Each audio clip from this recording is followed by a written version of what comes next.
세상과 나는 간 곳 없고 구속한 주만 보이도다. 이것이 나의 간증이요 이것이 나의 찬송일세. 나 사는 동안 끊임없이 구주를 찬송하리로다. 아멘. 오늘은 에베소서 2장을 읽습니다. 에베소서는 교회론에 관한 바울의 말씀입니다. 교회의 정의를 기억해 주시기 바랍니다. 교회는 그리스도의 몸이다. 그리스도의 몸. 이 몸이라고 하는 것은 살아있는 유기체를 말합니다. 죽은 것은 무기체입니다. 오늘 우리가 묵상의 주제가 하나님의 선물입니다. 오늘 8절 말씀을 함께 읽습니다. 너희가 그 은혜를 인하여 믿음으로 말미암아 구원을 얻었나니 이것이 너희에게서 난 것이 아니요 하나님의 선물이라. 아멘. 종종 교회의 위기라고 하는 말을 듣게 됩니다. 그런 이야기를 들을 때마다 교회의 위기는 곧 세상의 위기와 같습니다. 교회만 위기가 아니라 이미 세상은 위기가 극에 달했다고 하는 의미라고 이해하면 됩니다. 왜냐하면 우리가 구약시대에 이스라엘 나라가 왜 망합니까? 성전과 제사장의 타락으로 인해서 성전과 제사장의 위기가 곧 나라가 망하는 결과가 되는 겁니다. 그러므로 오늘날 교회 위기라 그러면 교회에 대한 비난과 조롱만으로 끝나는 것이 아니라 세상은 이미 망했다는 증거라고 하는 것, 그래서 우리의 책임이 그만큼 더 막중하다는 것을 깨달아야만 합니다. 그런 의미에서 우리가 이 에베소서를 읽게 됩니다. 이 교회론을 통해서 교회의 기초를 확인하고 또 교회를 바르게 우리가 회복해야 되겠다. 그래서 어제 에베소서 1장에서 신령한 복은 우리가 영적으로 소유하는 것을 말합니다. 영적인 복입니다. 세상의 가치에 의한 복이 아닙니다. 그 신령한 복을 하나님의 선택, 하나님의 구속, 하나님의 기업으로 소개했습니다. 우리는 이미 우리가 태어나기 전부터 창세 전부터 그리스도 안에서 선택받은 사람들입니다. 또 구속은 죄 사함을 얻었다는 확실한 증거가 됩니다. 기업이라고 하는 것은 장차 하나님 나라의 그 유업을 받을 수 있는 자격을 가졌다는 것입니다. 이것이 1장에서 영적 소유를 우리에게 말씀한 내용입니다. 오늘은 2장에서 영적인 위치를 우리에게 말씀합니다. 비록 우리가 이 세상에 살고 있지만은 너희들의 영적인 위치는 어디냐? 특별히 2장 5절과 6절에 보면 허물로 죽은 우리를 그리스도와 함께 살리셨고 그리스도와 함께 살아난 우리를 그리스도 예수 안에서 하늘에 앉히셨다 그랬습니다.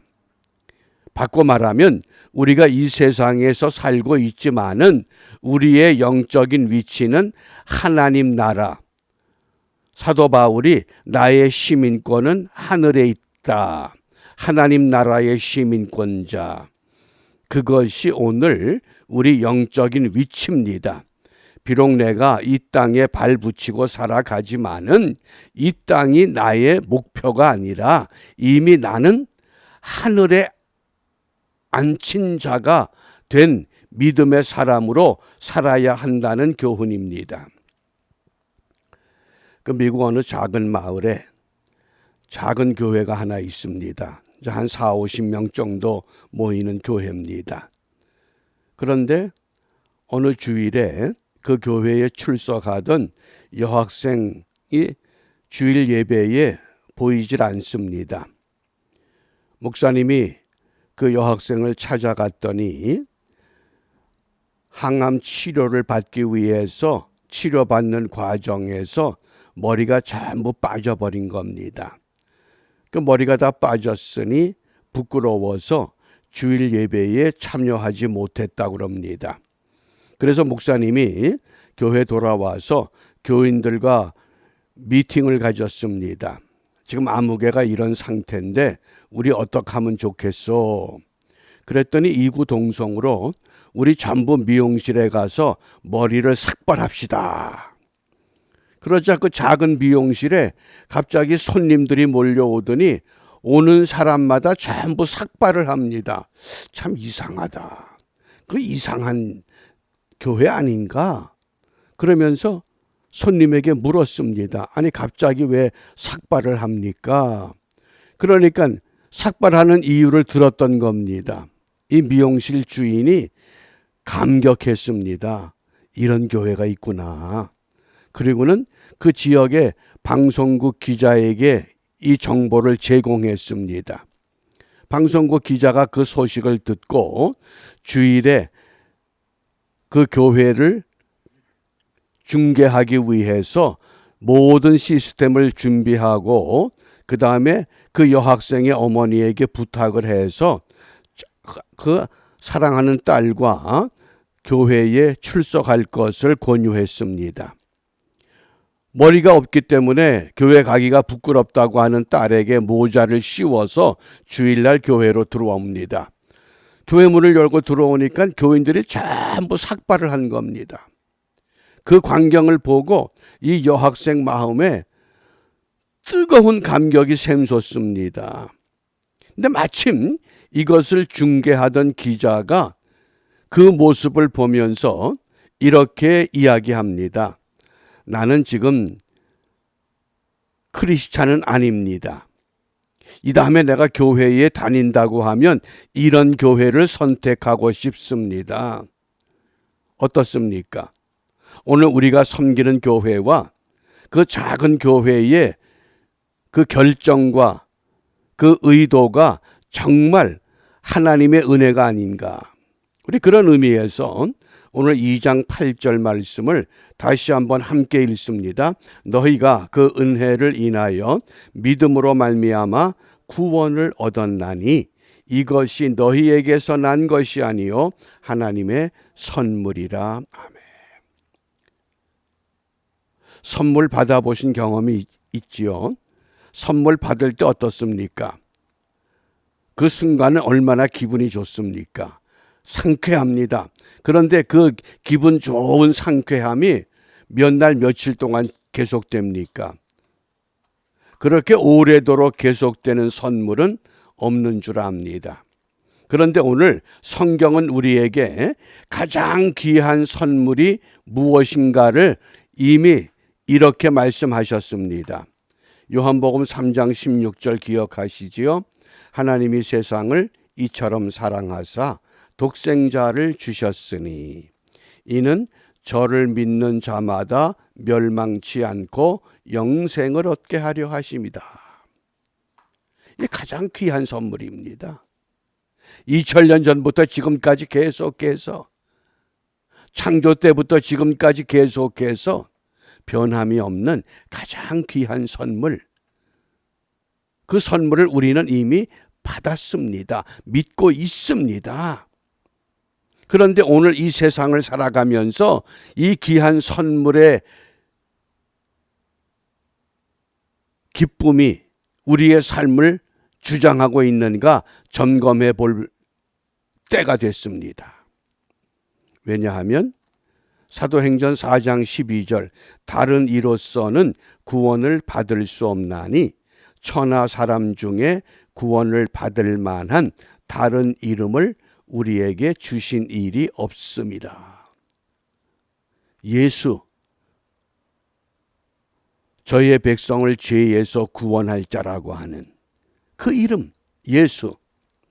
그래서 오늘 이 성경에 보면 하나님의 선물을 크게 두 가지로 말씀합니다. 첫째는 구원, 두 번째는 말씀입니다. 구원이라고 하는 것은 내가 하나님의 자녀가 된 것을 말합니다. 구원은 내가 죄에서부터 자유롭게 된 것을 말합니다. 구원은 내가 예수 그리스도를 믿음으로 거듭났다고 하는, 새롭게 태어났다고 하는 것을 확신하는 것입니다. 그 다음에 말씀이라고 하는 케르구마. 이 케르구마는 우리가 매주일 말씀을 듣죠. 독일의 신학자 칼발트는 이 케르구마를 세 가지로 설명합니다. 첫째는 계시된 말씀, 하나님의 아들이 말씀이 육신이 되어서 오신 것 예수 그리스도. 이게 첫 번째 케르구마 말씀입니다. 두 번째는 기록된 성경, 창세기부터 요한계시록까지 이 전체가 말씀입니다. 그 다음에 세 번째는 매 주일마다 설교자를 통해서 듣는 말씀. 그러니까 그 말씀이 우리가 들을 때에 어떻게 들려야 되느냐? 죄인의 마음으로 들어오는 구원의 열차와 같다고 이해해야 합니다. 그래서 우리 교인들이 설교자를 위해서 부단히 기도해야 됩니다. 또 설교자는 그 한 주간 동안 성도들이 세상에 나가서 이 말씀을 의지해서 영적으로 승리할 수 있는 그런 기쁨과 승리를 다짐할 수 있는 능력의 말씀을 준비하고 전해야 합니다. 그러면 왜 우리가 구원이 필요한가? 오늘 에베소서 2장에서는 영적인 위치를 말씀하면서 왜 우리에게 구원이 필요한가? 구원이 필요한 이유가 딱 하나입니다. 3절 말씀에 보면 우리는 본질상 진노의 자녀다. 우리가 본질적으로 진노의 자녀, 하나님으로부터 징계를 받아 마땅한 사람들이라고 하는 말씀입니다. 왜 진노의 자녀입니까? 허물과 죄로 죽었기 때문에 그렇습니다. 허물과 죄로 우리는 죽었던 사람들입니다. 그런데 허물과 죄로 죽었던 나를 예수님께서 십자가에 못 박히심으로 말미암아 우리가 다시 새로운 삶을 살 수 있는 은총을 입었습니다. 그 유명한 팡세라는 작품에서 불란서의 철학자 파스칼은 실체가 없는 세 가지 단어가 있다고 정리합니다. 의로운 사람이 없다는 겁니다. 분명히 로마서 3장 10절에 의인은 없나니 하나도 없다. 그러니까 이 세상에 우리가 의인을 얘기하지만은 세상에는 그 실체가 없다고 정의했습니다. 두 번째, 영웅이 없다고 합니다. 우리가 흔히 어떤 사람이 영웅이다 그러지만은 정말 그 사람이 영웅인가? 그 본질을 파헤쳐 놓고 보면 그 사람도 영웅이 아니라고 하는 겁니다. 그 다음에 세 번째, 성자가 없다는 겁니다. 성 테레사 수녀 그러지만은 말은 갖다 붙이지만은 본질적으로 보면 성자가 아니라는 겁니다. 왜? 본질상 진노의 자녀였기 때문에. 그 확실한 증거가 민수기 11장에서 애굽에서 400년 넘게 노예 생활하던 하나님의 백성들 히브리 민족을 하나님께서 애굽에서 구원해 내셨습니다. 홍해의 사건을 경험케 했습니다. 광야에서 만나를 통해서 그들에게 먹이십니다. 그런데 그렇게 하나님의 은총과 능력을 체험했던 그 백성들이 다베라라고 하는 지역에서 갑자기 애굽에서 먹었던 음식들이 생각납니다.